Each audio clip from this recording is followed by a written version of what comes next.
وەختتان وەخێر خەڵکە کوردەوار و میدوارم لە هەر کوێ هەن ساق و سەلامەت بن.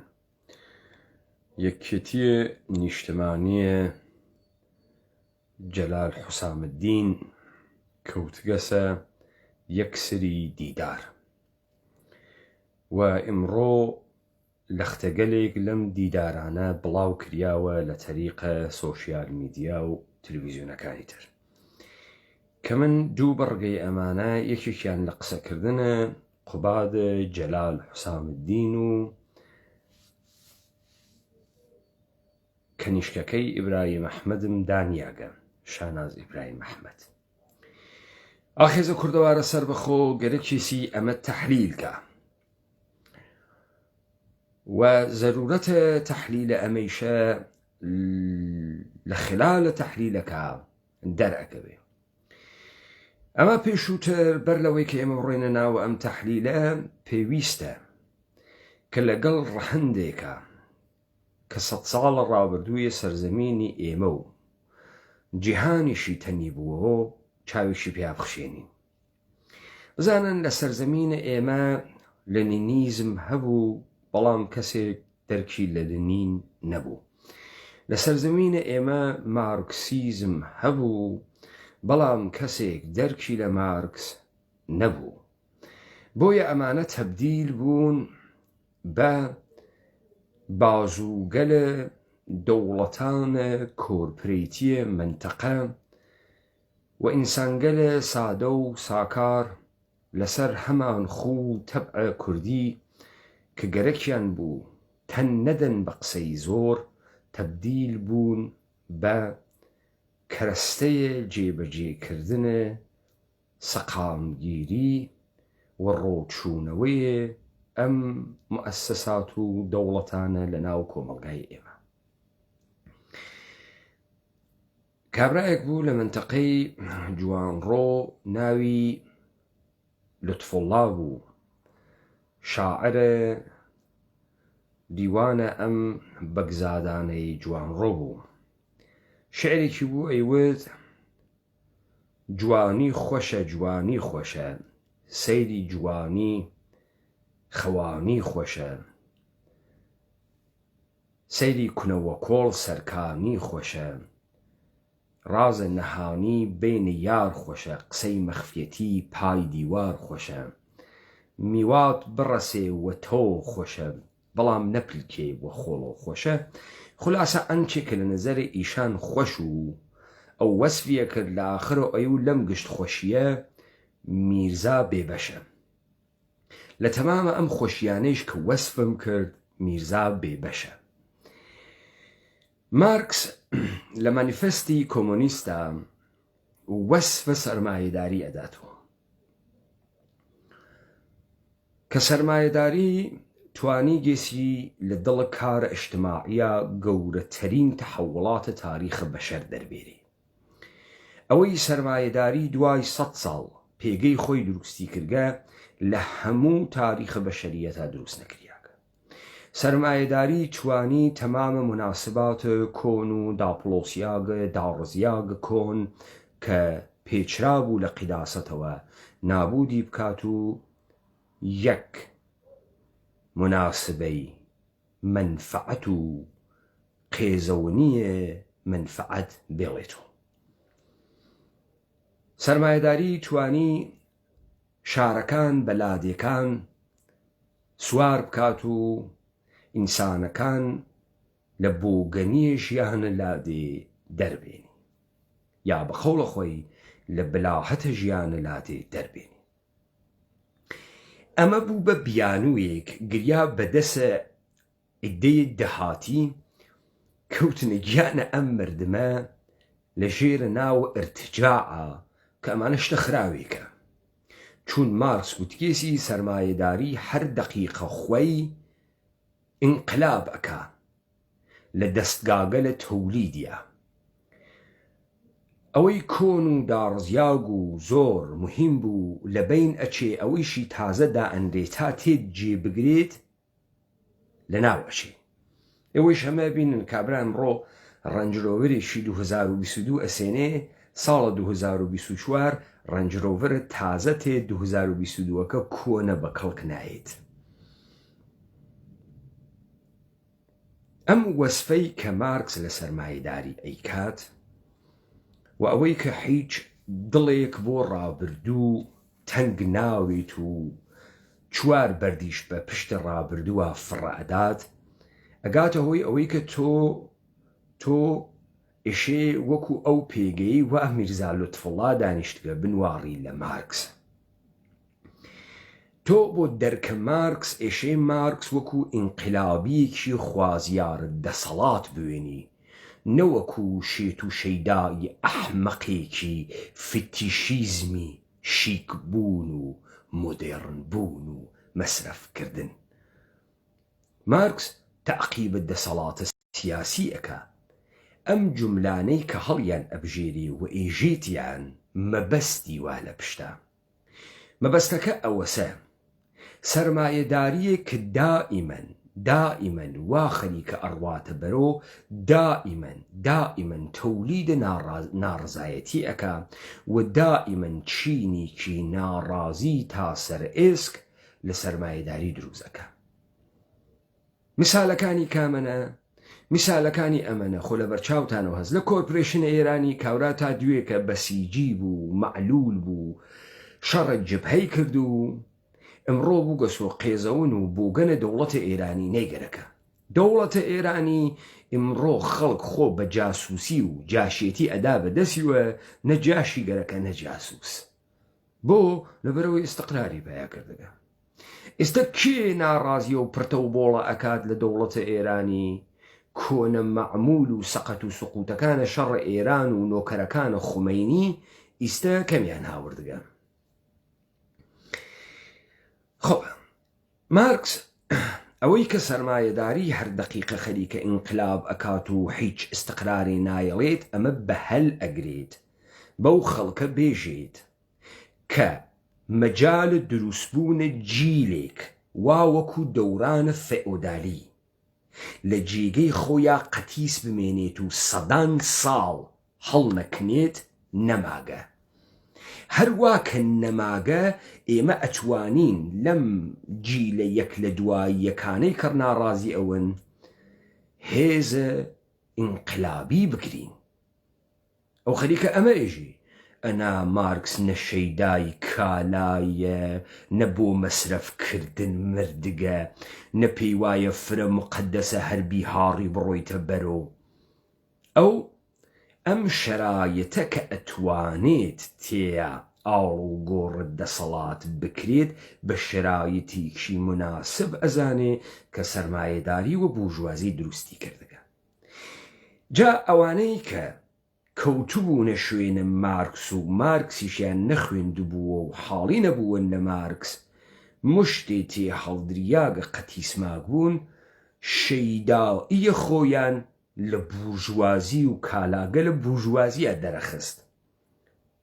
مەسەڵەن کاورا پێی ئار بوو دۆینە بخوا، حتمەن مەشیایە پیتزای بخواردایە، تەمەنە پیتزا و دۆینەیش یەک تەمەنە. ئەو 1000 ساڵە میش 1000 ساڵە، بەڵام ئەو ناوی پیتزا بوو، ئەم ناوی دۆینە بوو. یا ئەو ئەحمەقە فکرەکە گوێدانە لە گیتارە ئەلێکترۆنیک فەرقەکاتەکە گوێدانە لە شمشاڵە، چون ئەو لە مارکس تێنەگەی بوو. مارکس بێدەسەڵاتێک بوو، وا گەرەکی بوو لە شەرایەتێک کە دروست بووگە بە نەغدێک کە ئەیکا لە شەرایەت مەوجود و لەم ساختارە هێزێکی ئیجتیماعی کۆکاتۆ تا بتوانێت دەسەڵاتە سیاسی بەدەست بێرێ، قودرەتە سیاسی کەسب بکات. تەمامە ئەم شەرایەتە والە بەدەستهێنانە قودرەت.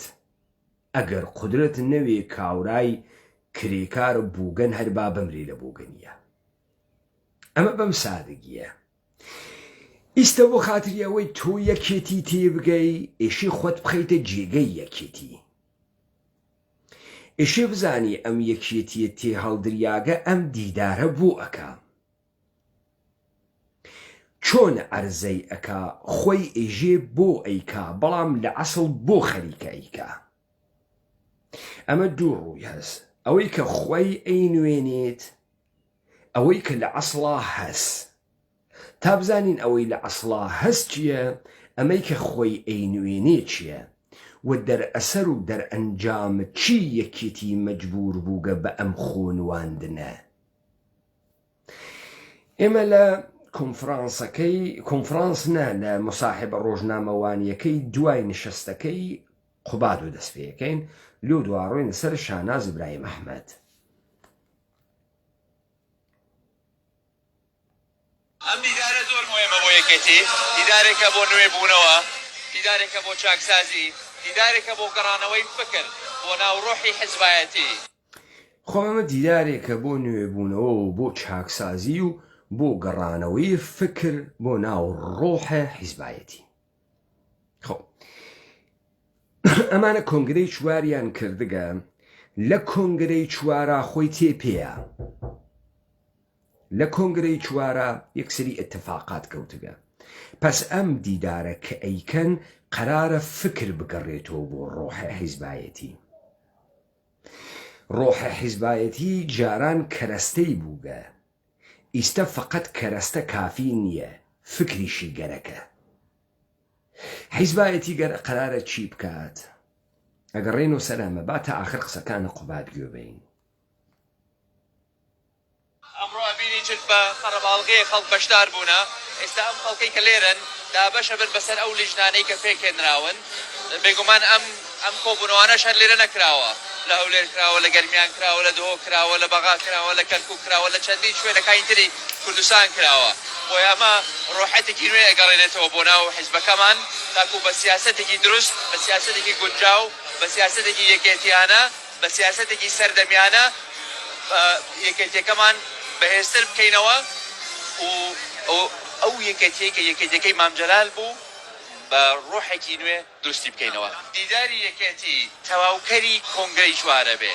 لە کۆنگرەیە گۆڕانکاری کرا لە هەیکەلیەت، گۆڕانکاری کرا لە دەموچاو، بەڵام ئەوەی کە نەکرا لە کۆنگرەی چوارێ مامانەوێت لە ڕێگای دیداری یەکێتیەوە کە گۆڕانکاریە لە سیاست، کە کاتشوونەوەیە بە سیاسەتی یەکێتی، بە سیاساتەکانی یەکێتی، بە ڕوئیا ئایا با تەقیمێکی بکەین، ئایا ئەو مەبدە و پێناسەی یەکێتی سیاسەتەکانی یەکێتی ئەوەی ئەمڕۆ گونجاون لەگەڵ ئەم سەردەمە یان نا.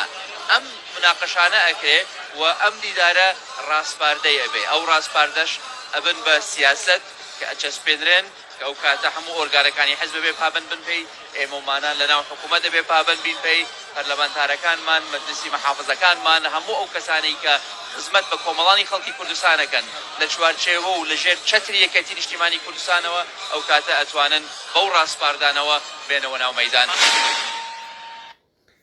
خب من جارێکی تر ئەلبەتە دوای قسەکانە شاناز تێمە سەر قسەکانە قوباد جەلال حەسامەدین. خۆ ئەمە بە ئێوە چیوت؟ من بەر لەوەی کە دانەدانە بێمەسەری بە تۆڕ کولی بە ئێوە ئەمە بێژم، ئایا ئەم کارە وا یەکێتی ئەیکا نمونەیەکی تریشی هەست لە تاریخە بە سەدان و بە ملیۆن؟ بەرجەستەتەرینیان وەکو یەکێتی لە کرۆکە چەپە مائۆئیۆ بێت ئینقلابە فەرهەنگیە مائۆ بوو. ئەو وەختەی کە مائۆ گیری خواردوو بەدەست ڕەفیقە حیزبیەکانی چوو بە پیرە ژنەکەیوە و ژنەکەیشی ئینسانێکی سادیستی خەتەرناک لە ژێرە دەستپێکردنە شانۆگەلە مختلفە بەناوە ئینقلابە فەرهەنگی شروعی کرد بە ئاڵۆگۆڕە گەورە لە چینا کە 30 ملیۆن کوژیاگی لێکەوتەوە. بەڵام دەسەڵاتی بۆ مائۆ بتەو کردو. سەبا بگەڕێنە سەر ئەمە. مجاهدینە خەلق لە ئەوائلە دەهەیە 60 فرە ئیدعای هات لە ئێران کە ئەتوانێ خومەینی بخە، بەڵام نەیتوانی خومەینی بخە. وەختی شۆرای ملی مقاومەتیشی دروست کرد نەیتوانی. مجاهدین بەرەبەرە خەریک بوو تووشی لە یەکترازانی دەرونی ئەبوو. بۆیە کادرە مجاهدین و کادرە ڕەهبەرایەتی مجاهدین دەستیان کرد بە شتێک کە پێیان وت ئینقلابە ئیدئۆلۆژیک. و تا ئەو وەختەی لە عێراقا مابوون انقلاب ئیدئۆلۆژیک بەردەوام بوو. کۆنە داستانی انقلاب ئیدئۆلۆژیکیش ئەمە بوو کە ئەم هاوسەرۆکیەی وا پەکەکە ئەیکا ئەم هاوسەرۆکیەی وا یەکێتی لە کۆنگرەی چوارا کردی لە عەسڵا هەنە مجاهدینە خەلقە. مجاهدینە خەلق مەسعود ڕەجەوی، مەریەمە عەزدانلووی ژنە مهدی ئەبریشەمچی کادرە ڕەهبەریە مجاهدینی بە تەڵاقداندا و مەسعود ڕەجەوی خواستی. شەو درەنگانی سەعاتە 2 شەو خۆیان گەیاندە هەیئەتە مجاهدین خۆیان گەیاندە بەغا، مجاهدینیان ئەعزای مجاهدینیان لە خەو هەڵساند، بانگیان کردنە ناو ساڵۆنێ، وتیان مەسعود ڕەجەوی تووشە ئینحرافە ئەخلاقی بووگە، دەستی کێشاگە بەسەر مەریەمە. بەڕێک لە ئاعزای مجاهدین هەڵسانە و یەکێ وتی ئێشێ مەسعود بکوژرێ و یەکێ وتی ئێشێ ڕەم بکرێ و یەکێ وتی ئێشێ ڕەجمی بکەن و دەی لە گشتی فیلمبەرداریان کرد کە کەف و کوڵەکە خەفتۆ و هەرەو جۆرەی کە سەدام بە ڕەفیق حیزبیەکانی خۆی کردی. فیلمەکانیان لێداوە وتیان ئێوە چۆن شەکتان کرد لەبارەی ڕەفیق مەسعود و لەذا تەمامە ئەمانیانە گرتن و تەحتە ناو پرۆژەی بالابیار، یعنی ئێڵنج بدە هەموو کەسافەتەکانە ئێشێ بیری تۆ ئێشێ خۆت جەڕاحیکەی بێژی لەکوێ شکم بوو، گومانم بوو لە خۆم لەکوێ بەرامبەر بە مبارزەکردن شکم بوو، خولاسە ئینسانەکانیان خستە شەرایەتێک، هەرەو شەرایەتەی وا پەکەکە دروسیەکە، هەرەو شەرایەتەی وا ئەمانە ئیستەگەرەکیانە لە ژێرە ناوە حیزبە حاکمە لە مەحافزەیەکا جێبەجێ بکەن. پس ئەم دیدارەی یەکێتی ئەوە نییە کە دیت پەیاکەن بە قەوڵ خۆیان، نە، ئەم دیدارەی یەکێتی بە کۆکردنەوەی سەبوو سووتک لە دەورە خۆیانە بەناوە مردم و ڕووناک بیر و نازانم کەسایەتی خێڵی و عەشیرەی و ئەمانە گەرەکیانە تەسمیماتێک کە گرتگیانە لە پشت پەردەوە ڕووبەر پۆپولیستی و عمومی پێ بدەن. وەکو چی؟ وەکو ئەو خاترەی لە سەدام حوسێن و بیرتان تێنمەوە لە جەلەسەیە حیزب بەعسە دانە یا ڕەفیقەکانە خۆی متهم ئەکرد و ئەیان بردە پشتە ساختمانەکە ئەیان کوشت. ئیستا ئێوە ئەزانن دوای مەرگە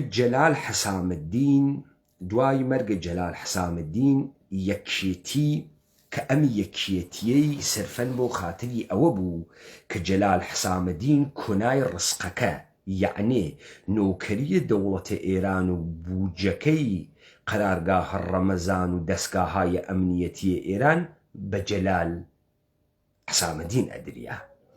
لەناوە ئەم سەرزەمینە ئێمە ڕەهبەرە حیزبی کەسێکە وا کۆنای ڕسقەکە واوە دەسیوە، حکوومەت کەسێکە وا کۆنای ڕسقەکە واوە دەسیوە، نە ئینسانە تەوانمەندێک وێ، نە ڕەهبەرێکی کەریزمەتیک وێ، نە کەسێکی خاوەن کەلام و لۆگۆس بێ، نە کەسێک کە تەوانە ئیلهام بەخشی لە خەڵکیا هەبێ، نە، ئەو کەسەسە وا کۆنای ڕسقەکە واوە دەسیوە.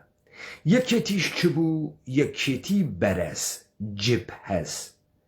ئەمە وا لە ناوە کامە فۆرموڵە؟ وا لە ناوە فۆرموڵە ئینقلاباتە چەپیە.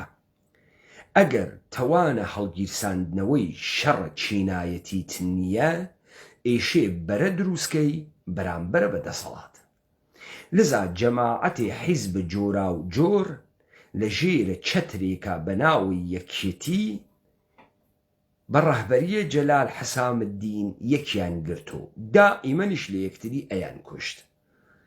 ئێوە ماجەرای هەر ئەم ئاغای مەلا بەختیار و ئاڵای شۆڕشیشە ئەزانن.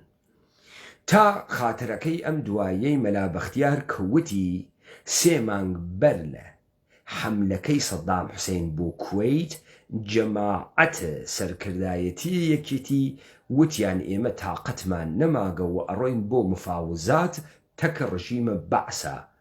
جەلال حەسامەدین داوای کرد لێیان 3 مانگی تر وەختم بەنی، 3 مانگی تر کاتم بدەنی. ئەم یەکێتیە وا حەد لە بنەڕەتی شۆ هیچ یەکێتیەک بەرئەساسە هیچ مەتنێک نەبوو و جەلال حسامددینێک بێجگە لەوەی کە ئەو مەئمورە تەحویلگرتنە ئیمکاناتە یەکێتی بوو هیچێکی تر نەبوو. دوای ئەمەی کە ئەمانە بەدەسەڵات گەین و هەر کاورای گەڵدەڵپنێ شەیپورە دەسەڵاتی بۆ خۆی لێدا و کەوتە سەر خوانە نعمەتەکە و سەفتە دۆلار کەفتە دەسیوە و ئەسڵحە کەفتە دەسیوە و خەڵکی بە پور و پارە لە دەورە خۆی کۆ کردو و کەوتە دزی و فزی و کاولی ئیتر کەس قسەی کەسی نەخوێندو. تەمامە ئەوەیشی کە ئەمانەی لە ژێرە ناوی یەکێتی هێشتووە نە ئینقلابیگەری بوو، نە مەتنە کوردی بوو، نە مەتنە ئینقلابی بوو، نە گەورەی بوو، خوانە نعمەتێ بوو وا بڵاو کریاوە بۆ دزیکردن و فەسادکردن بەسەر ئەم خەڵکەوە و بەناوە ئەم خەڵکە. ئەم سیستەمە بە مەرگە جەلال تەواو بوو. هاوکاتە لەگەڵ ئەمە چون ئەمانە قەرار بوو لە مەردمانە سەرزەمینە ئێمە بە تایبەتی لە کوردەوارە داگیرکریاگە لەلایەن کۆرپۆرێشنە عێراقی خەڵکێکی بێهەمەچیزی هیچ و پوش دروستکەن دوای هەڵەبجە و ڕەو و ئەنفال و دوای بارزان و دوای ئەم کاولکاری و لە بین بردنە لادێکان و خەڵکە مەعەسکەرەکان خستن. مەئموریەتە ترە ئەمانە ئەمە بوو کەس نایژێ لە مفاوزاتە ساڵە 91 تەکە سەدام حسەینە وا پارتی و یەکێتی کردیان بۆ سەدام حسەین ئیجازەی بەمانەتدا لەوێ بمێنێنەوە. کەسێ لە خۆی ناپرسێ لە 16 ئابا وا تانکەکانە سەدام حسەین تا سلێمانی چوون بۆ نەیاننەوی لە بۆ قەملە مەسعود مسەفا بیکوژن، بۆ ئەو کارەی نەکرد. نێودەوڵەتی دەی خودە مەسعود بارزانی چوو هێزە زەمینیە عێراقی هاورد بوو بە چ گارانتیە کۆ سەدام حسەین چووە دەرەوە؟ بۆ چووە دەرەوە؟ پڕۆژەیە کۆیلەکردنە مەردەمە ئێمە لە ژێر دەسە حکوومەتە عێراقی بەناوە قەبارەیە دەوڵەتە عێراقی ڕەسمەن سپێریا بەکارە ئیجرائیە ئەمان بەناوە حکوومەتداری یعنی پارتی و یەکێتی. ئێستا یەکێتی تووشم ململانیە ناوەکی بووگە لەو ڕۆژەی وانەوین لە کلکە لاهور شێخ جەنگی و لەقەبە تاڵەبانیەکەیان لێسەندە و وتیان ژەهر خواردمانی کردگە شاخانیان بە ملیاو ئەو زیقی کرد و دەرچوو. لەو ڕۆژەوە ئەم پرۆژەیە پاکتاوکردنە جیل و کۆنی یەکێتی دەسی پێکردگە. ئامەشی بەناوە دیداردای ئەنێن کە بە دید بگەن. ئەمە نەک ئەوەسە کە لە ناوە ئەم دیدارە دید پەیدا بوێت تا ئەم دیدە بکەن بە سەرچاوی بڕیاردان، بەڵکو ئەمەسە کە لە ژێرە ناوە ئەم دیدارە بڕیارگەلێک کە لە پشتە پەردەداگیانە بەناوە ئەمەی کە نوێنەران خەڵکیان هاوردگە و چاکسازی ئەکەن مۆریکەن و ئەوانەی کتەب ئەدەنە ملیان و حەزویان ئەکەن و لە بینیان ئەوەن قدرەتە مخالفەیان نەمێنێ چون بە حرەکەتێکی پۆپۆلیستی ئاشکار لە ژێر ناوە چاکسازی ئەو کاریانە پێکەن. تەمامە فورمۆڵەکە ئەمەسە. جای سەبا بزانین ئەم توڕە هاتەی کە ئێژنی یعنی چی وە لە ترست چی خەریکن ئەم کارە ئەکەن. لەگرا ئەڵبەتە ترسێکی گەورە مەوجودە لەمەی کە ئەمانە ئەگەر نەتوانن ئەم ئیجماعە لە یەکێتی دروستکەن لە بەرامبەرە کامە هێزا قەرار ئەگرن چون هەر لە ئیستەوە فەوتیاگن.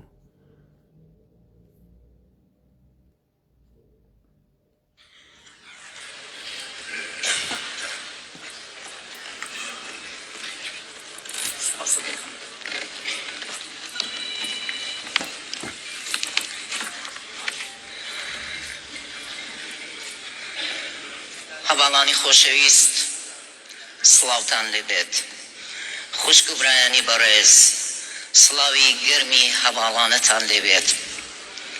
خب ئەمانە گشتی درۆشمی حیزبی و ئەدەبیاتی سەخیفی حیزبیە. سڵامی گەرمی هەواڵانە کەس نازانێت چ شکلیە، فرە داخە ئیستە لە تەنور هات کەسە دەرۆ کەس نازانێت چ شکلیە، چرت و پرتی حیزبیە.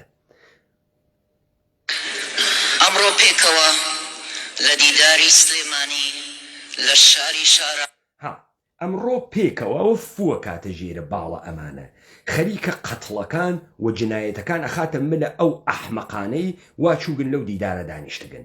ئەمە ئەزانی وەسە چی؟ وەسە ئەوەی کە تایفەی قوڕەیش تەهدیدیان کردو کە پێغەمبەری ئیسلام بکوژن بۆ خاتری ئەوەی قاتڵەکەی دیارینەوێ لە هەر خێڵێک دانەیەکیان هەڵبژارد. 19 نەفەریان بەسیج کرد بڕوات محەممەد بنە عەبدوڵڵا بکوژێت و دەستیان خوێنراوە محەممەد جێگەی گۆڕاتە کە عەلی بنە ئەبی تالبە و نەیانتوانی بکوژن. ئیستە ئەمیش بەم هەنی و شووتیەی ئەیداتە ژێرە باڵە مردم ئەوانەی کە کۆی کردبن و ئەوێ و بەناونیانە سلێمانی بەناوە شارە شاران. کاکە سلێمانی خۆشەویستە عەزیزە وەلی ئیتر وەسفە شارە شاران بە نسبەتە کوێوە؟ بە نسبەتە پاریسۆ، بە نسبەتە مۆسکۆ، سەن پەترزبورگ، بە نسبەتە سنە، بە نسبەتە تاران، بە نسبەتە کوێ سلێمانی شارە شارانە؟ لە چه بوارێک و لە بوارە مێعماریوە، لە بوارە پارک و فەزای سەوز و لە بوارە کتێوخانە و مەجمەعە فەزای شاریە متالعاتیوە، لە چه بوارێک و سلێمانی شارە شارانە؟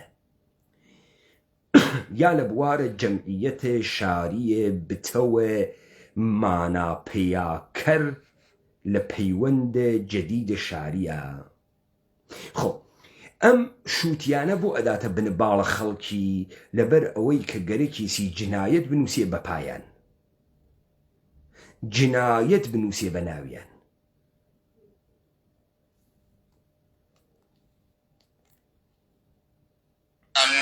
کۆبووینەتەوە بۆ ئەوەی گڕوتینێکی یەکێتیانە بدەین بە دیداری یەکێتی و گڕوتینێکی یەکێتیانە کۆبووینەتەوە تا گڕوتینێکی یەکێتیانە بدەین بە دیداری یەکێتی.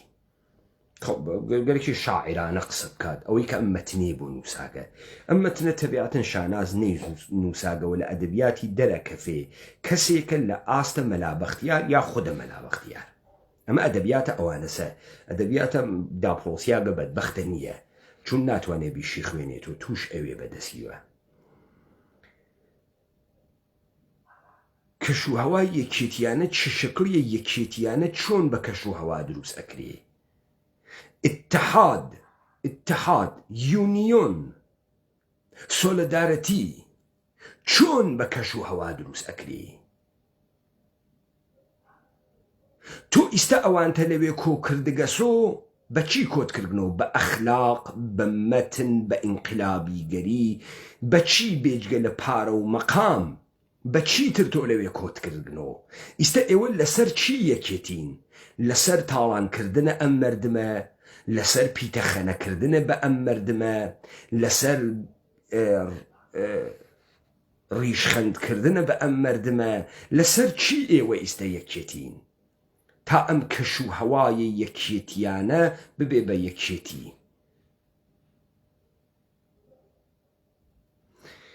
ئەمە قسەهای شەشمەنی پەنجقەرانە دیعایەیە دروشمیە حیزبیە، حەجێکی تر نییە. یعنی ئیستا ئەگەر دانەیە کەسێ یەکێتی وێ یەخە بە شانازەگرێ ئێژێم چرت و پرتە چیەتەوەی ژیتی. ئێمە لەسەر چی یەکینی سایە؟ ئەمانەی کە تۆ بانگەتکردن لەسەر چی یەکن؟ من دووبارەی گەڕێنمەوە دواوە تا ئێوە لەم ڕستە تێبگەن کە نووسیاگیانە بۆ ئەم خانمە.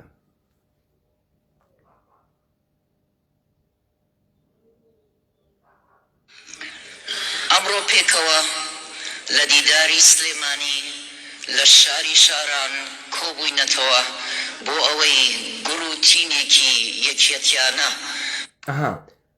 گڕوتینێکی یەکێتیانە چۆن یەکێتیانە گڕوتینی واتیە؟ وەڵا گڕوتینە بۆ تاڵانکردن مەگەر گڕوتینە بۆ تەعەدا و تەجاوزکردنە بە خەڵکی، گڕوتینە بۆ نۆکەری بۆ کۆرپۆرێشنەکان، گڕوتینە یەکێتیەوە لەسەر چی یەکبووگن؟ ئەم ئەساسی یەکبوونە ئێوە چ شکلیە؟ بدەین بە دیداری یەکێتی و وەک هەمیشە سلێمانی حەیاتەکە بکەینەوە بە چەقی خەباتی ڕێکخراوەیی و جموجۆڵی جەما. وەکو هەمیشە سلێمانی بخەین بە چەقە خەباتە ڕێکخراوەیی مبارزەیە سازماندهی. کامە سازماندهیتان کردگە؟ کامە سازماندهیتان کردگە؟ سازماندهی کارگەرانتان کردگە، سازماندهی زەحمەتکێشانتان کردگە، سازماندهی بێ هەمە چیزانێ کە گەرەکیانە بڕۆن بە هەمە چیز بگەن گرتگتانە چیتان کردگە؟ کامە ڕێکخراوەی چیتان خستگە؟ ئەمە ئەدەبیاتە چەپە، ئەمە ئەدەبیاتە چەپە. سلێمانی کانونە چەپ و ڕێخستنە نیرویە ئینقلابی بۆ گەیشتن بە دەسەڵاتە گشتی بووگە. ئیستا ئێوە دوای 30 ساڵ حکوومەتکردن و هەبوونە دەم و دەستگاهە بوروکراتیک بە دیداری یەکێتی گەرەکتانە سەر لە نوێ ڕێکخراوە دروستکەن لە ناوە ڕێکخراوە. خۆتان بووگنۆ ئۆپۆزیسیۆنە خۆتان بووگنۆ نیروی ئینقلابیە خۆتان. ئیستا تۆ لە دەسەڵات و کورسیە قودرەت هاتکیتە خوار و هاتکیتە کەف خیابان تا خەڵکی جەمکەیتۆ تا بە گڕوتینە یەکێتیانە ڕێکخراوە بکەی.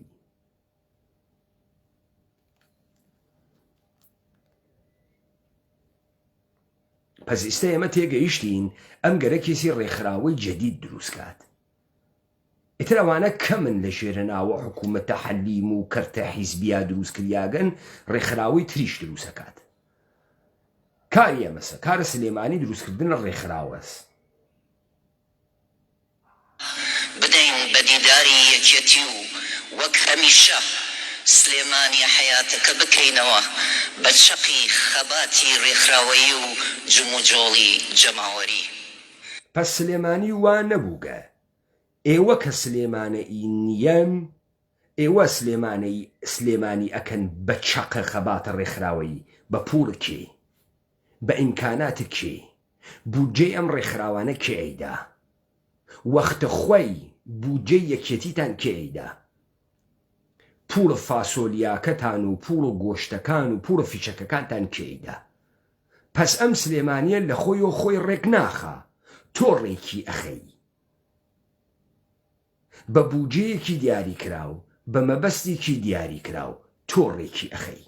ئیسە تۆ گەرەکتە سلێمانی ڕێک خەی لە بەرامبەر ڕێکخستنە ئینقلابیە ئێمە. تۆ لە قیامە بێ هەمە چیزکریاگانە هیچ و پوچێک کە تۆ مەئموری وایان پێ بکەی ئەترسی.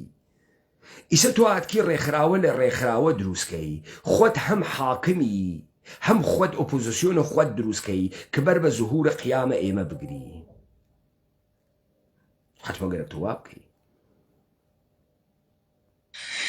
دیاردەی ناوازەی دیداری یەکێتی مۆدێلێکی هاوچەرخی کاری حزبیە. دیاردەی ناوازە نییە و درۆ ئەکەی بەر لە ئێوە فرە کەسێ لەم دنیا کردگێسی ئەوە من نمونونەکانی وت.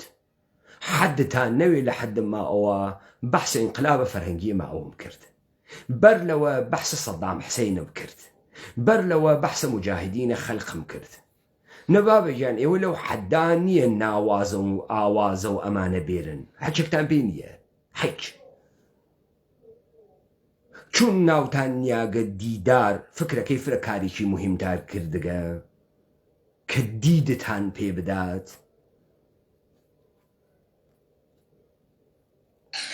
کە لە ڕێی گفتوگۆی هەواڵان پێکەوە ڕێگەچارەی نوێ و شێوازی نوێی. گفتوگۆی هەواڵانە چه شکلیە؟ مەسەڵەن ئەو کارەی کە تۆ کردتە کە لاهورا گفتوگۆی هەواڵانە بوو، یا ئەو کارەی لاهور کردیتە کە باڤڵا گفتوگۆی هەواڵانە بوو؟ ئەی ئەو کارەی وان نەوشیروان کردیتە کە مەلا بەختیارە ئەوە چی؟ ئەوە گفتوگۆی هەواڵانە بوو؟ گفتوگۆی هەواڵانە چه شکلیە؟ تا ئێستا ئێمە بزانین ئەم گفتوگۆی هەواڵانەیە کە ئێوە گەرەکتانە بیکەن چ شکلیە. پس ئێستا ئێوە جەموگن هەواڵانە گفتوگۆ بکەن.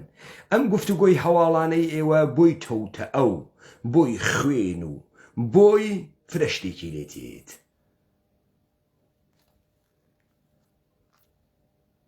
ئاری ڕێخستن و تێکۆشانی دامەزراوەیی گەڵاڵە بکات.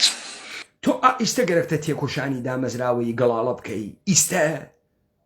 ئیستە دوای 30 ساڵ حکوومەت و چەپاوڵ و دزی و خەڵکاولکردن و سەرزەمینە کوردەوار نابودکردن، ئیستە تازە گەرەکتەم کارانە بکەی. ئەوسا بەچی ئەت کرد؟ ئەوانەی ئەوسا چی بوون؟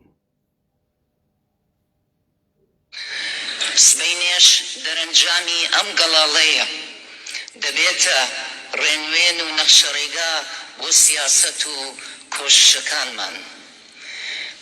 یانێ ئیستە تۆ میکرۆفۆنێکردان یاگە 2-3 هزار نەفەر لەو قاعە دانیشتگن، ئەو قاعە ئەو 2-3 هزار نەفەرە گشتی گفتوگۆ ئەکات، تۆ ئەشنەفی کۆی نەزەراتە ئەمانە کۆ ئەەکەی تۆ لێو دوا ئەبێت بە گەڵاڵەیە کە ئەدرێتە دەر و جێبەجێ ئەکرێ. کلکە ڕێوی تێری تۆ دەمە ئەم خەڵکە، تۆ چووگی تەسمیماتە خۆتە گرتگە ئیستا هاتکی تفی بکەیتە زارە ئەو ئەحمەقانەی وا لەوێ دانیشتگن، هەر کامیان بە تەماعێک و موچەنانێک و 2 قەپ گۆشت و ناوێک و تەوەهمێک لە کنارە دەست تووە شەریک بووگن لە جنایەتی بەرعەلەیهم مردم خۆیان و سەرزەمینە خۆیان. تۆ ئیستە گەرەکتە لەمانە دانەدانە نەزەر بگرینە و ئەحمەقانەی لە خۆت ئەحمەقتر کە نەزەری لێ بێتە دەرەوە بێتەوە گوڵاڵە بدێتە دەسە خەڵکی.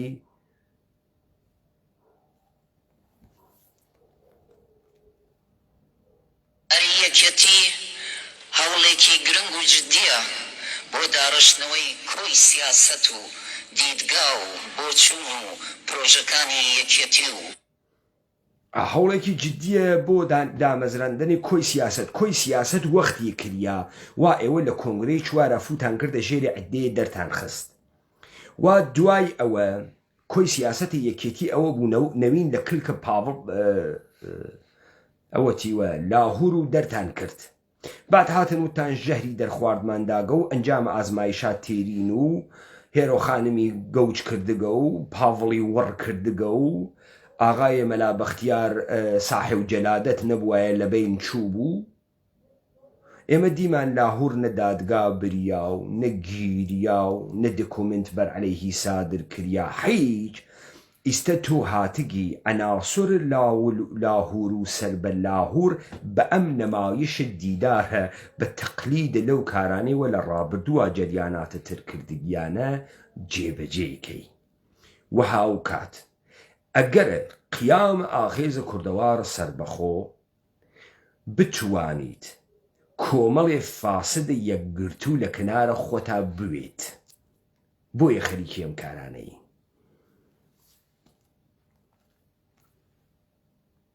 گونجاندنیان لەگەڵ واقعی سەردەم و بە گوێرەی پێویست.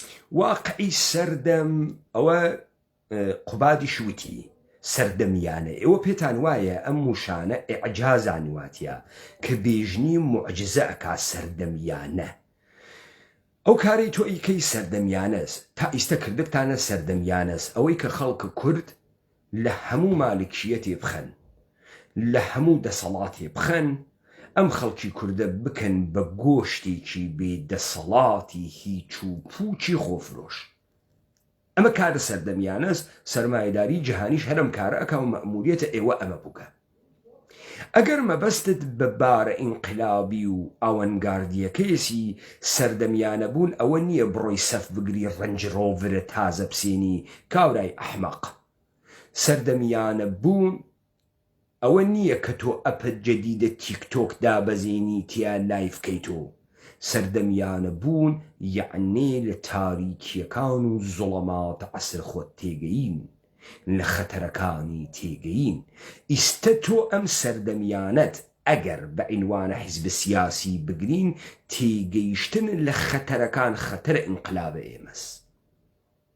و تۆ کۆبووگی تۆ تا ئەم سفوفە لە یەکترازیاگە مشت فاسد کە حەولە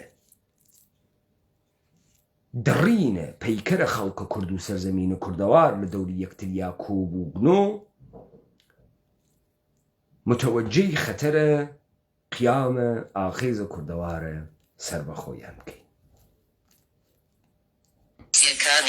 ژیانی کۆمەڵانی خەڵکی کوردستان هەر بۆیەش جگە لە خۆمان جگە لە هەواڵانی دام و دەستگا جیاوازەکانی یەکێتی لە مەکتەب و مەڵبەند و بۆردەکان نوێنەری چین و توێژەکانی کوردەواری و مامۆستایانی نوێنەری شین و توێژەکانی کوردەواری کێ نوێنەرایەتی داگە بەم چین و توێژهای کوردەواریەتی ئاڵدریاک کێ داگەسی فلانەم فڵانەم مەلای سپێون کێ نوێنەرایەتی پێداگە کێن ئەم نوێنەرانی خەڵکی کووردە مەگە من نەموت ئێوە کارتان ئەمەسە سەرسازی بۆ خەڵکە کوردەکەن مەگەر من نەموت ئێوە ڕئیس عەشیرەتەش ساختەتان دروست کردگە بەدانە بارەگا و ملیۆن دۆلار پوڵ تا ئەو 20,000 نەفەرتان بۆ بگری و خۆی شاهانە بژیت خەڵکەکە لە برسیەتیا داپۆسێت و کاول بێت و هیچ و پوچ و بێ هەمە چیز بکرێت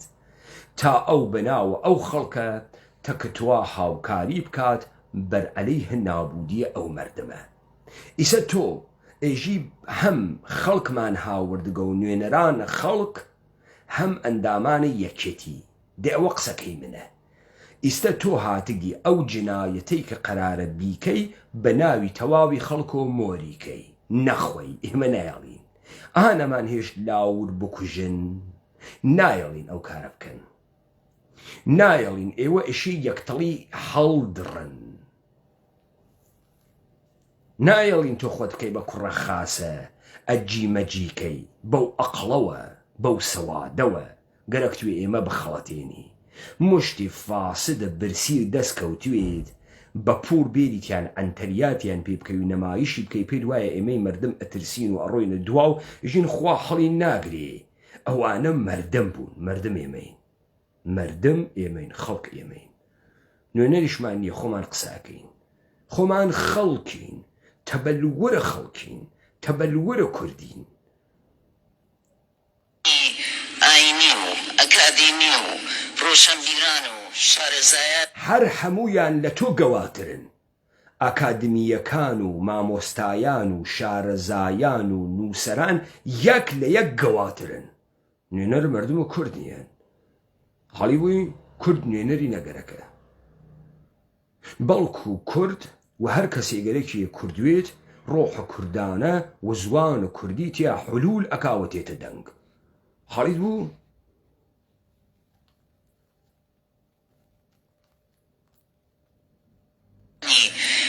لە گشت سەکتەرەکانی جیاجیایی حکومڕانی لەم دیدارەدا بەشدارن لەگەڵمان حکم بەسەر خۆتۆ بڕانە تێ هەڵدریاک حەتان چییە بەسەر خەڵکە کوردەوە حکم بڕانن تۆ حکمە هەزبی ڕانی تۆ خۆت نۆکەرە دیگەرانی حکم و بەسەرا ئەدەن تۆ کارمەندی جێبەجێکەری تۆ حکم و هەزبی ڕانی ئەوە حکمە جوولە کەس بەسەر ئێمەوە ئەڕان بێت تا ئێمە لە هەست و نیست بخات تا ئێمە بکا بە ئینسانێکی کزۆڵی تێ هەڵدریاگی بێ هەمە چیزی هیچ و پوچ ئێوە کارتان ئەوە گەسە حکمڕانی خەیلێ لە دەمە گەورەتر خەریکی قسەکەی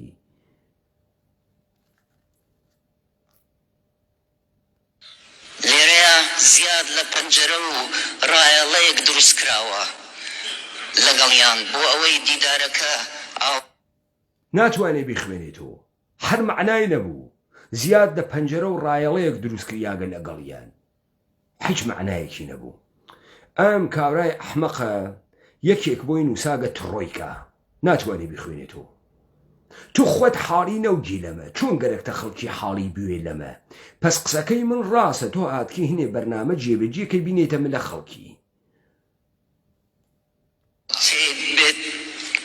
ئاوێتەیەک بێت لە دیدی حزبیانە و دیدی فەرهەنگی و کۆمەڵایەتی دۆست و لایەنگرانی یەکێتی هەموو ئەوانەی تێڕوانی حیسە و لە قسە حەلەق و بەلەقانە دیدی حیزبیانە و دیدی ڕووناکبیرانە و چی و ئەم دیدانە چ شکڵین ئەم قسە حەلەق و بەلەقانە یعنی چی قسە کردگە کە قسە بکەی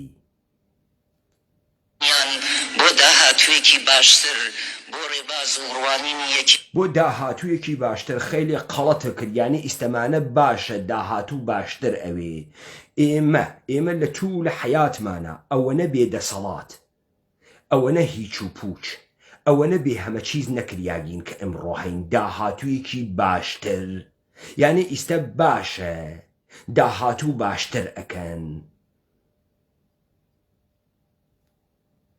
گرێداوە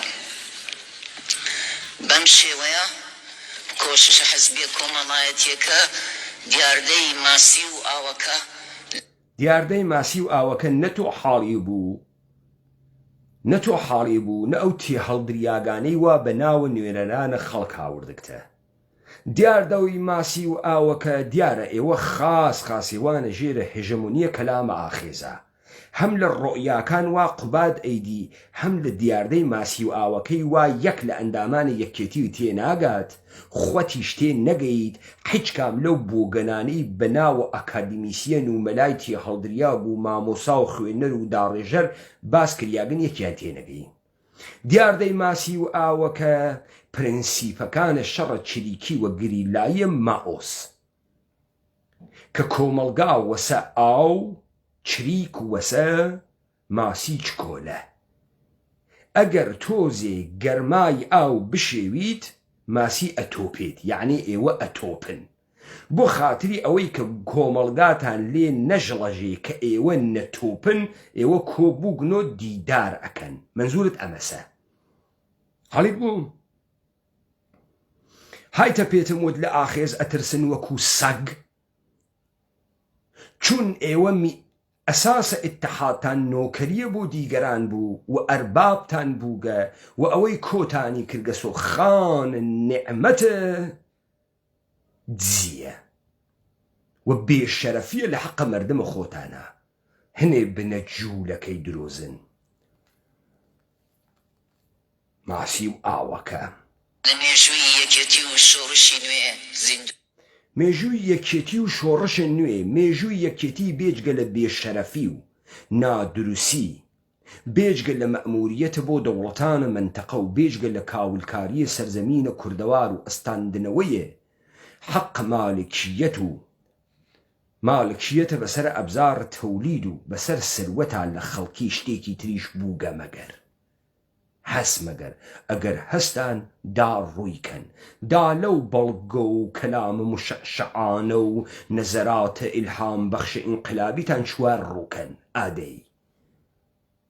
ئادەی خۆ ناوستان نەوەڕیاگە پەنجا تەلەڤیزیۆنتان هەز کە لە زلە بۆگەنتان هەزوا هەر بە زۆر گەرەکتانە بیکەنە کاریزما دادێ ئەم کاریزمایشێ لە جۆرێک و هاتبێتە دەرەوە ئەگەر مەعاشەکەی سپای پازداران و قەرارگای ڕەمەزان نەوگە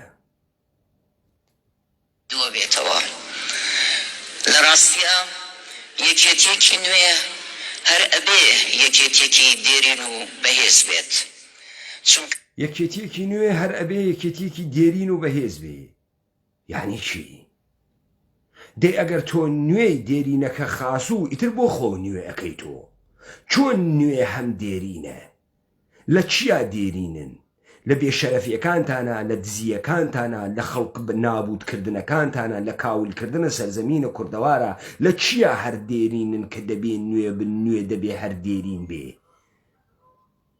مەبەستە چییە لەم قسە حەلەق و بەلەقانە کە هەر ئەمە زامنی سەرەکیە بێت بۆ کۆمەڵانی خەڵکی کوردستان هەر ئەمە زامنی سەرەکیە بێ بۆ کۆمەڵانی خەڵکی کوردستان بزانێ ئێوە نیەتتان کردگە حتا قەرەچۆی ئەم خەڵکە دەرنێرن و خەڵکە سەرزەمینە ئێمە نەکەن بە نێرەمووکەکانە پاتایە دەست لە کۆڵی خەڵکی ئەم سەرزەمینی ئێمە هەڵناگرن ئەمە حەد لەوێ ئێمە دڵنیا ئاکاتەوە تا بتوانن لە سەرویست و داخوازیەکانی خۆیان پێداگری بکەن بۆیە ئامانجی هەمومانە یەکێتیەکەی مام بگەڕێتەوە سەر بنەما و ڕەهەندە نیشتیمانی و کۆمەڵایەتیەکانی خۆی یەکێتیە نیشتمانیەکەی مام ئەمە چۆن یەکێتیەک وگە هەنە مام و گە و نیشتمانی وگە یەکێتی نیشتمانی مام چ شکلی وگە بگەڕێتەوە سەر ڕەهەندەکانە خۆی دا چوار ڕەهەندی خەنە دەرەوە ئادەی چوار ڕەهەندی خەنە دەرەوە بێجگە لە بێشەرەفی بۆ قەرارگای ڕەمەزان نەوێ ئادەی بزانم ئەم مامە چ کارەس دادەی چواردە 15 دانە سوخەنڕانیە ئیلهام بەخشە ئاغایە جەلالە تاڵەبانی خەنە دەرەوە دانەی سوخەنڕانی لە حەد I have a dream بخەنە دەرەوە ئەوێکی باسە ڕۆیایی ئەکرد ئێوە ئەوسا خەونتانەدی چۆنە یەهۆ تووشە ڕۆیا بووگن یەکێتیە مام چونکە ئەزمموی دەیەی ڕابردوو لە کوردستان دەری خستووە کە ئامانجی گەورە بە حزب و هێزی گەورەی نیشتیمان پەروەری وەک یەکێتی نیشتیمانی کوردستان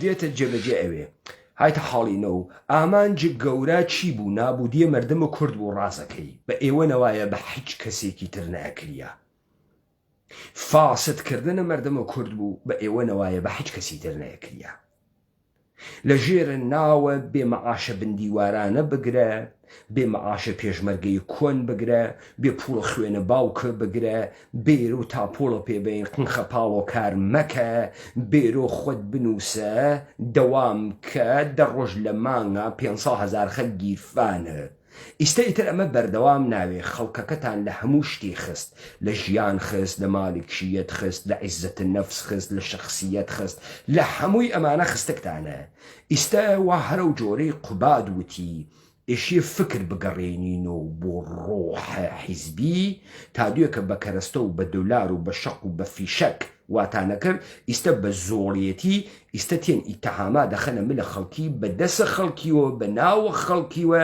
بڕێ لە ڕەفیقەکانە خۆتان سەریانەکە نەژێرە ئاو و لە هەمان کاتا بندیوارانە و سەردیوارانە و پیرەژنانە و پەنجامە عاشەکەیش ئەوەڕن ئەوە ئیستا ئەمەسە بیر کە ئەگەڕێتەوە بۆتان ئەمەسە تەواو بوو فەساد قۆناغێکی تێپەڕاند ئیسا ڕۆینە قۆناغێکی تر لەم پێناوەشدا سەرخستنی ڕەوتی چاکسازی لە کوردستان ڕەوتی چاکسازی بەرامبەر بە چی؟ بەرامبەر بە بێشەرەفی بەرامبەر بە گوادی چاکسازی بەرامبەر بە چی؟ بەرامبەر بە قومارچێتی بەرامبەر بە چی؟ بەرامبەر بە ئێعتیاد بەرامبەر بە بێشەرەفی چاکسازی بەرامبەر بە چی دێ تۆ ئێشێ هاتوویت ئیستە مەترەحی کەی چاکسازی لە چی ئەگەرەکتە بکەی مەترەحی کە ئادەی کاکە گیان خۆ تۆ حیزبە ئۆپۆزیسیۆن نییەی خۆ تۆ ئێمە نییە گەرەکمانە نظامە سوڵتە بخەین لەزاد دەست ئەنینە سەر بەرنامەکانە نظامە سوڵتە ئیستۆ وایتە ناوە حکوومەتە مەتنە لیبرالیزمە وا پێ و تااقەتین تانکەکان و متەفەکرە داڕێژەنەرەکانە مدیریەتە وها لە بەردەسا مشتێکە لە زلی تێ هەڵدریاکی بووگەنە لە ژێرە ناوە تحسیل کردەی دانیشگاهی و وڵاتانە دەور و پشتە تۆ ئیستە ئێشێ بە پرۆژە قسە بکەی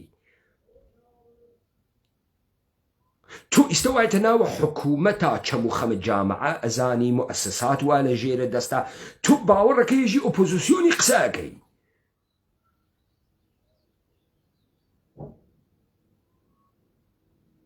کولی گویی چاکسازی لە چی؟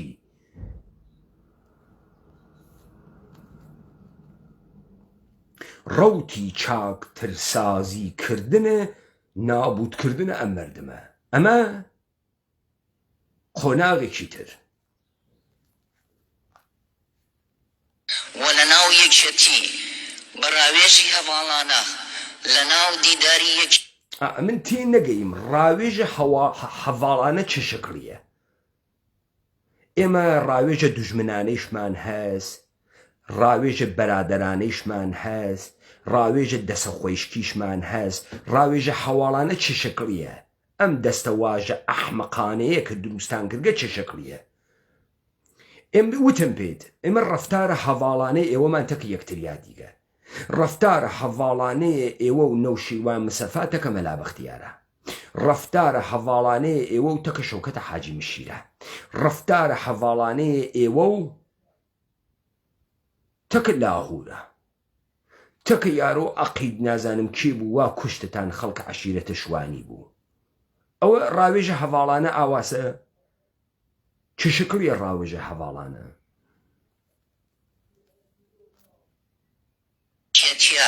ویستێکی میلی ئەوێت بۆ ئەوەی سەر ویستی میلی لە ئاستە کوێ؟ لە ئاستە بۆرکینا فاسۆ؟ ویستم میلی یعنی چی؟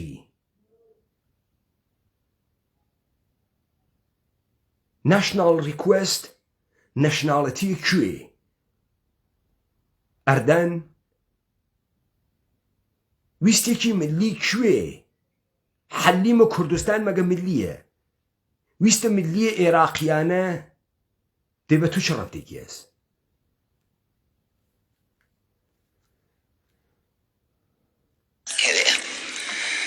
هەڤاڵان نامەنەوێ گوفتوگۆکانی دیدارەکەمان، پرۆژەکانی و گەڵاڵەی کۆتایی ئەم دیدارەمان تەنها بۆ قسەکردن و پرۆژەی جوان بێت بۆ قسەکردن و پرۆژەی جوان. حەدتان چیەوە پرۆژەی جوانتان بوێ؟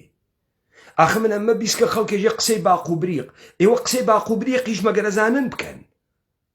عیبتانەکەنەوە تۆ وایتە حەد پرۆژە کورە تۆ مەئمورێکی تێ هەڵدریاگی ئەربابی یەهودی پرۆژە و پێ ئەدایژە بڕۆ جێبەجێکە. کووە پرۆژەکانتان دەی لە حەد گوفتگۆ و پرۆژە؟ دێ تۆ پرۆژەی هەست بەگەن ئادی کامەسە؟ ئایستە من پرسیارم لێ کرد کووە پرۆژەکانە بۆ چاکسازی بێ بزانی گەنیگیەکە وا لەکوێ تا تۆ گەرەکتە کوێ دروستکەی؟ پرۆژەی جوان. ئێوە لە توولە عمریشتانە پرۆژەی گەنیشتان بووگە؟ ئێوە مەئمورە جێبەجێکردنە پرۆژەکانە ئەربابتان بووگن. تۆ هەرەزانی پرۆژە یعنی چی؟ تۆ ئیستە ناتوانی لەسەر مەتنێکی دەخەتی بێ غەڵەتە ئیملایی بیخوێنی تۆ. نەخۆت ئەزانی چیێژی نە خەڵکەکە حاڵیەوێ چیێژی. گوایە مشتی عنتەرە لە خۆت عنتەرتر گویان لێگرتی کەس نایێژێت. ئام توڕەهاتەم کاورا بۆ ئێژێتی عیبە بۆ ئێمە.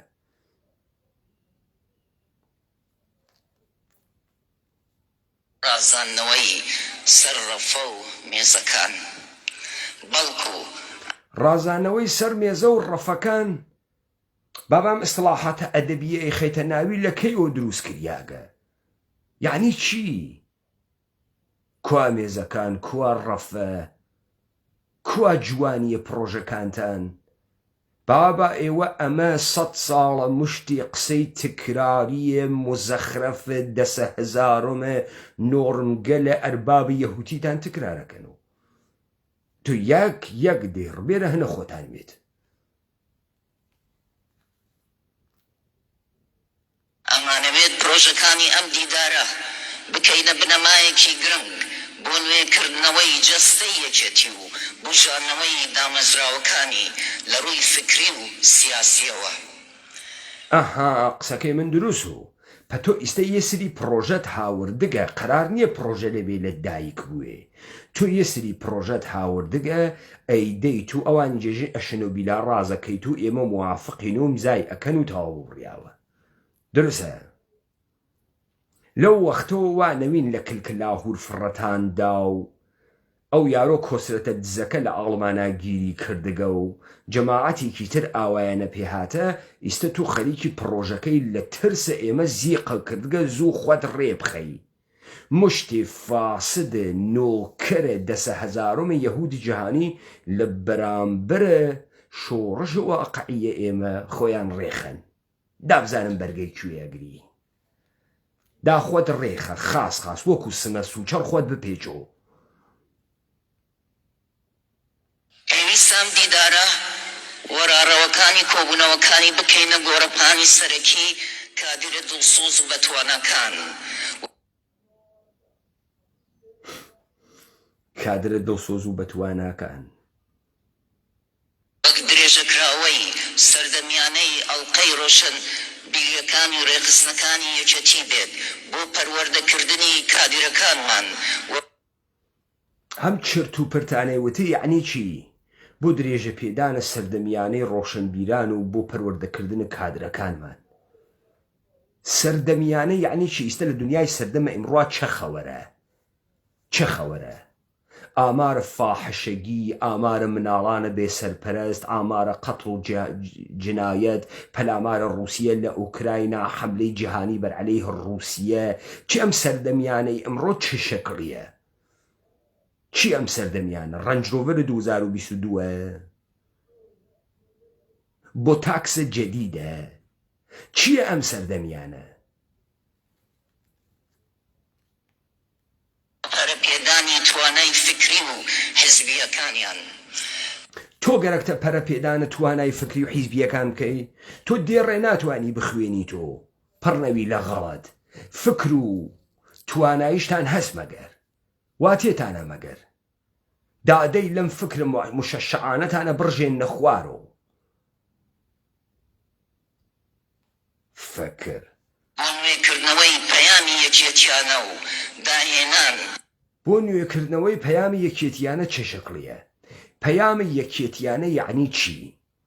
پەیامێک اتحاد دروسەکە، پەیامێکە حیزبی یەکێتی ئەیدا. ئەم ئیهامە تۆ بۆ دروزەکەی لە کەلامە شعرێژی منوچەهریە دامغانیت. پەیامی یەکێتیانە چه شەکڵیە؟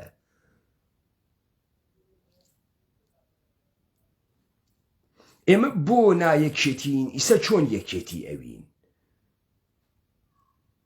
لە دۆزینەوەی چارەسەری گونجاو بۆ هەموو سێکتەرەکانی ژیان و لە دۆزینەوەی چارەسەر گونجاو گەرەکتە یەکێتیمان بخەی، یەکمان ڕێخەی.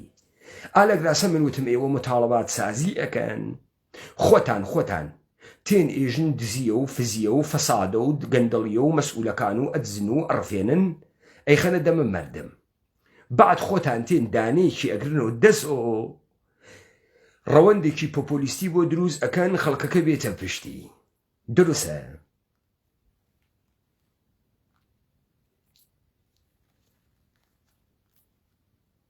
وەزەرانی کۆمەڵانی خەڵکی کوردستان بە تایبەتی لەم دەبەرە سەوزە و لەم شاری شارانە کە بە شێوازی جۆراوجۆر گەمارۆ دراوە و گوشاری خراوەتە سەر. گەمارۆی کێ دریاگن؟ بابا ئێوە بابا ئامریکا هاو نەجاتتانیدا وەکو ئەنتەر بەدەم بابا ئامریکاوە هەڵتانە خستۆ.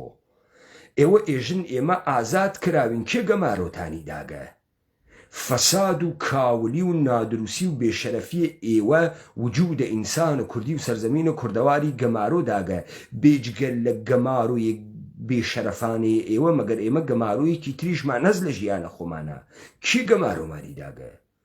ئەگەر تۆ نیت و حیزبەکەی تۆ نییە و دەسەڵاتە حکوومەتە حەلیمن نییە و ئەربابانە نییە، کاتکن ئەم سەرزەمینە ڕاماڵن و سەروەتە ژێرخانی بووەن و سەرخانەکەیشی بکەن بە مەڕووماڵاتە قابلە تەجاوز و تەعەدا مەگەر کارێکی تریشتان هەست بیکەن. گەمار کیە گەمارۆتی داگە؟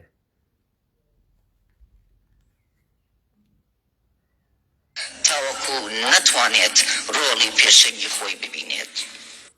ڕۆڵە پێشەنگە چی؟ پێشەنگایەتیەکەی هەڵەبجەتان بەس و لەگەڵ شەوکەتە حاجی مشیرا و نەتانێش خەڵکەکە دەرچێ و خەڵکەکە وا تۆقیا ئیستەیشە قیامەتیانە. وا تۆقیا ئیستەیشە نایە تۆ سەرە تەنزیمە خۆی. ڕەوتە پێشەنگانەتان لەکوێ بوو؟ لەوەی وە پێشە سپای پاسداران کەوتن بڕۆن بۆ کەرکووک تا بیانووی ئەنفال دروستکەن؟ ئەوەی وا کەوتنە بەرە لەشکرە سەدام حسێن و ئەلفالتان کرد؟ کامەسە ڕۆتە پێشەنگانەی ئێوە؟ وەڵا برا ڕازەکەن خەیلێ پێشەنگ بوون سەرمایەداریتان لە سەرزەمینە ئێمە دروست کرد. خاستان کردووە و مردمە بوونەوە مەعاشخۆرە نەفت. ئیتر کەس کار ناکە، کەس مالکیەتی نییە، کەس زەمینی نەماگە، کەس بەرهەم ناهێنێ، کەس ڕقابەت ناکات.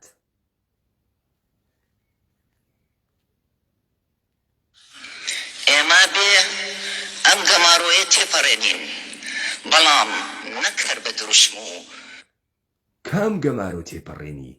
خۆتە گەمارۆ داگە کێ گەمارۆتی داگە کە تۆ گەرەکتە حەڵقەی محاسرە بشکێنی چۆن تێ ئەپەڕێنی ئێمە یعنی کێ یعنی یەکێتی کێ گەمارۆتانی داگە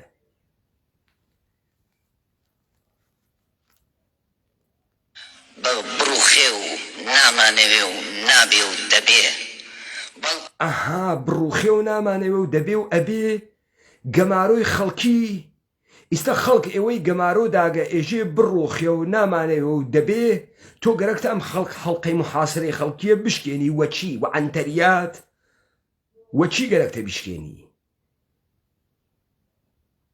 وە دیدارە تایبەت وە کۆکردنەوەی مشتێ مشەخوەرە ئەنتەر وا وێسیاگن لە بەرامبەرە تۆ بووکی تۆ خولە پیزە و ئەفلاتون و ئەرەستو قسەیان بۆکەی دێوانە پیاگن وێسیاگن تۆ قسەیان بۆکەی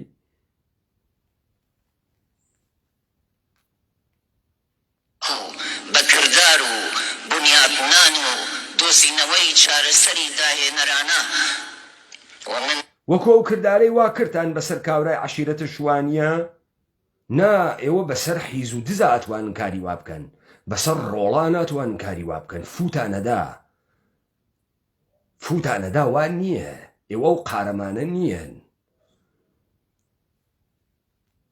دڵنیام پشت بەخوا و بەهێزی یەکێتی و کادیران ئەتوانین ئەم ئەرکە لەم دیدارەتە بە باشترین شێوە جێبەجێ بکەین پشت بەخوا و کادیران و ئازیزان ئەم ئەرکە ئەتوانن جێبەجێکەن یعنی خواواتە کە هەرچی منافق و نادروس و شەیاد و دز و کڵاوبەردارە دەی تۆ گەرەکتە حەڵقەی محاسرەی مردم بشکێنی وا ئێژی گەمارۆ دریاگی چۆن هەم خواواتە کە توا و هەمواتە کە ئەوانە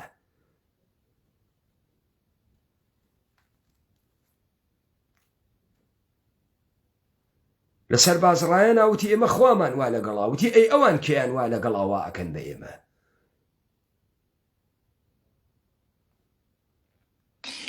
هیوای سەرکەوتن بۆ تاک بە تاکی لیژنەکان و هەواڵان ئەخوازم بۆ سەرخستنی ئەم دیدارە و بۆ هێنانەدی دیدی یەکێتی بۆ بەرەو پێشچوونی یەکێتی و خزمەتکردن بە کۆمەڵانی خەڵکی کوردستان ئەها ئیسە تۆ هاتکی لەگرا دیت پێیاکەی بۆیە ناونیاگە دیدار دیدە نییە کوێری تەوەجۆکەی فەزاکە فرە تەمۆمش بوو ئیسە کۆبووی تۆ لەگرا خاس فۆکۆسکەی تەسەری بیوێنی مشتێ مەلای فاسد و عیدەیەک مشەخوەرە زانکۆ و مشتێ تێ هەڵدریاگە ڕۆژنامەوانە مشەخوەر وا خود مەلا بەختیار پێیان ئێژێ ماسا و کەرە جەم کردگە ئەوان دیدە پێبن تا ئیسە کوێروی تەمومش کوێرتی کردو تووفانە شن و سەحرا بوو چی بوو لە بیابانەکانە جنوب عێراقا گیرە کردبوو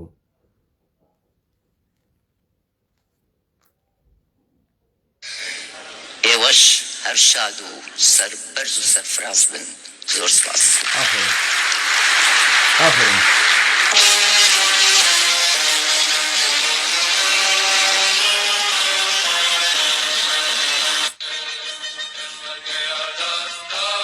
بەه بەسیار عالی بوو بەسیار عالی بوو یەکێتی کەوتکەسە جموجۆ جەماعەتە پارتیش کەوتگنەسە جموجۆ ئەمانە گشتیان لە ترسە ئاخێزە کوردەوارە سەربەخۆ مانیفێستەکەی و قیامەکەی کە دەست پێ ئەکا لەم ڕۆژانە کەوتگنە جموجۆ ئەمەی ئەم باسی کرد نەوعێ مانیفێستی گشتی بە متتەهەمکردن و بەشدارکردنە خەڵکیەتیە خوا هەڵی ناگرێ ئاخێز ئێوەیشی وادارە بە مانیفێست نوویسی کردەگە ئێستا دوای 50 ساڵ حیزببوون و دوای 30 و قسوور ساڵ حاکمیە تازە گەرەکتە گەڵاڵە دروستکەی و مانیفێست بەرامبەر بە خەڵکی بیتە دەرەوە بە هاوکاریە خەڵکی بوو خەڵکی تا هەڵقەی گەمارۆ ئیسە